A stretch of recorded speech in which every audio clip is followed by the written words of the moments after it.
What's up, guys? Ryo here. Just wanted to make a quick video today, and I was trying to think of a movie I could talk about. This is one I picked up a couple weeks ago now, and I watched it last week, and I thought it'd be fun to talk about it, and that is The Faculty. This movie came out in like '98. I was like a teenager at the time. This is sort of like I'm really getting into horror full stream and trying to check out everything that comes out in theaters, and this came out.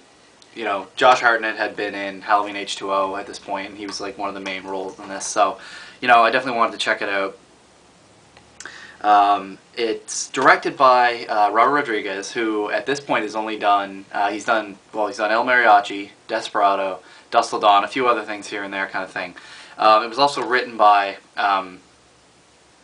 what's his name? Kevin Williamson. Sorry, blanked on that. Kevin Williamson, who had done like Scream, I think, and Scream 2 up to this point, and this is very much like a Kevin Williamson film that for some reason Robert Rodriguez directed.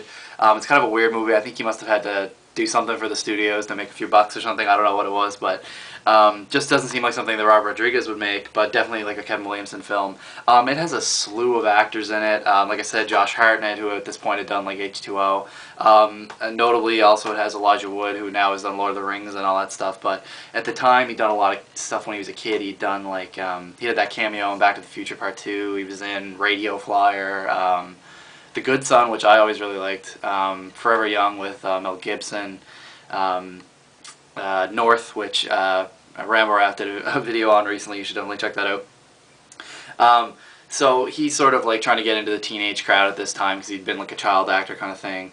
It also has Salma Hayek's in it, who would go on to do a couple of films, I guess, or had at this point been doing a couple of films for Robert Rodriguez. It also had, has Usher in it, Usher Raymond, the singer, which he has like very little role in it. It's kind of funny. Christopher McDonald, who most people remember as Shooter McGavin, plays Elijah Wood's dad. Definitely have to mention Robert Patrick, who's basically like the main bad guy in the film in a way. Who I think he does a hilarious role in this. It's a weird movie because it's really kind of cheesy, and I don't think most people would give it a good review. I don't think. I get a kick out of it, and it's definitely at a time for me, like I said, in the '90s when I was like a teenager, where I don't know, I can't help but go back and watch this and remember, the styles and the music and stuff like that. The music in this movie, this has a wicked soundtrack. When I was a kid, I remember when this came out, one of the things that drew me to it was the soundtrack, because it had like Offspring on it, really great song by the Offspring, The Kids Aren't Alright, which I always really liked. It had Stabbing Westward on it, which was a little known band most people don't remember, but I loved back in the day. I'm trying to think who else was on it. The Soul Asylum was on it, which I kind of liked back in the day too. I have a couple of their cassette tapes. I don't know where they are. Not around here, but Oasis was on it. They had a tune on it, and most importantly was like Class of '99, which was this weird like I think the band came together to make a song for this movie. And basically it was like the lead singer from Alice in Chains, Tom Morello from Rage Against the Machine. Who else was on it? One of the guys from Jane's Addiction. One of the guys from Porno for Pyros. I can't remember the whole band or anything like that, but they came together basically and did a cover of Another Brick in the Wall. They did like 2 covers of Another Brick in the Wall. Of course, by Pink Floyd. I think there was 2 versions on the disc, so that was like one of the main tunes on it, which was kind of different at the time. I think Creed was on it too, a couple other bands. So I remember really liking the soundtrack to it, and watching the movie, the songs pop up and it takes you back. I think Creed for this did a cover of Alice Cooper's I'm 18. I think it's Alice Cooper does I'm 18. I think so. Anyway, I really like that. Like I said, I like the style of it. I get a kick out of it. The main idea of the movie is it's basically a lot like the Body Snatchers, or the Invasion of the Body Snatchers, or whatever you want to call it. In that the students at this school start noticing something weird about their teachers, that they're very different, and they're acting, strangely and things like that. And they basically come up with the idea that they think aliens have taken over their teachers, and they go on to try and fight them. And like their main weapon against the teachers basically is this drug that Josh Hartnett makes. It's basically like like, I don't know, his own version of Speed. I can't remember what they call it. God, it's not Spaz. What is it? Jeez, I just watched this the other week and I can't remember. I'll put it up on the screen. But anyway, they have their own like kind of drug, and it's like a diuretic, so it dries them out. And these aliens are water based or something. You notice the teachers are always drinking water and things like that.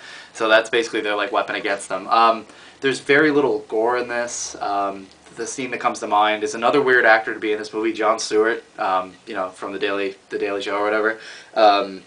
He's in this movie. It's really weird. I remember he gets his fingers cut off. There's very little of that. It's weird because there's like no gore pretty much. There's mostly CG stuff that's pretty crap. This is some really early CG, guys. And, you know, pretty cheaply done early CG, so a lot of it looks pretty crappy. But then they mix it in with some practical stuff that looks pretty cool for some of the monsters and that. But what was I talking about? I completely lost my spot. Oh yeah, but yeah. So basically, you know, they don't have a whole lot of gore in it, so it's like a 14. I think. Well, sorry, in the States it would have been PG-13. In Canada we have PG-14. This is actually 14A now because they have a whole new system, I think. But at the time it was PG-14 for us. And it's weird because it has a lot of full frontal nudity. Well, not full frontal, a lot of nudity, like TNA, with one of the characters in the movie. I won't talk about it, but it's there's a fair amount of that, so it's kind of weird, I guess. But yeah, there's no blood, and you know, that sort of thing. But I don't know. Like I said, I can't help but enjoy this movie just because of like the 90s-ness of it. I kind of like the actors in it too. I like the group of kids that gets put together and sort of the dynamic in that. Even though it's not really well acted, it's in fact pretty poorly acted the whole movie. But sometimes like it's supposed to be that way. Like it's supposed to be over the top. Like Robert Patrick's character when he's, you know, taken over by the alien is completely over the top and crazy, and it's sort of funny to watch. I got a kick out of how he played that, and I don't know, I can't help but like the movie, so I guess I have to give it a good endorsement myself. But as far as this Blu-ray goes, I picked this up for, I think I got it for like $8 on sale. I wouldn't pay any more than that for it.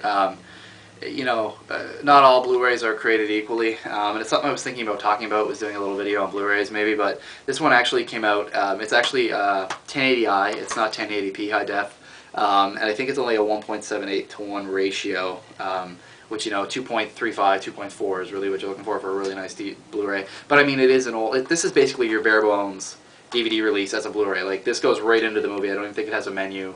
It has nothing in it, you know, it's just a disc.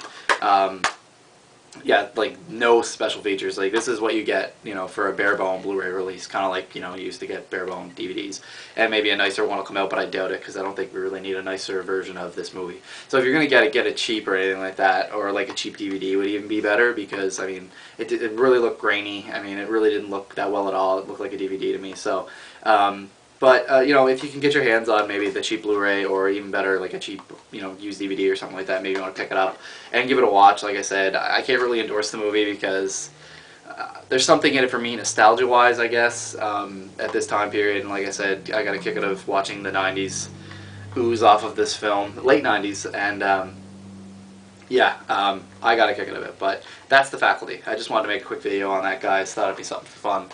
And yeah, I will talk to you later, and peace.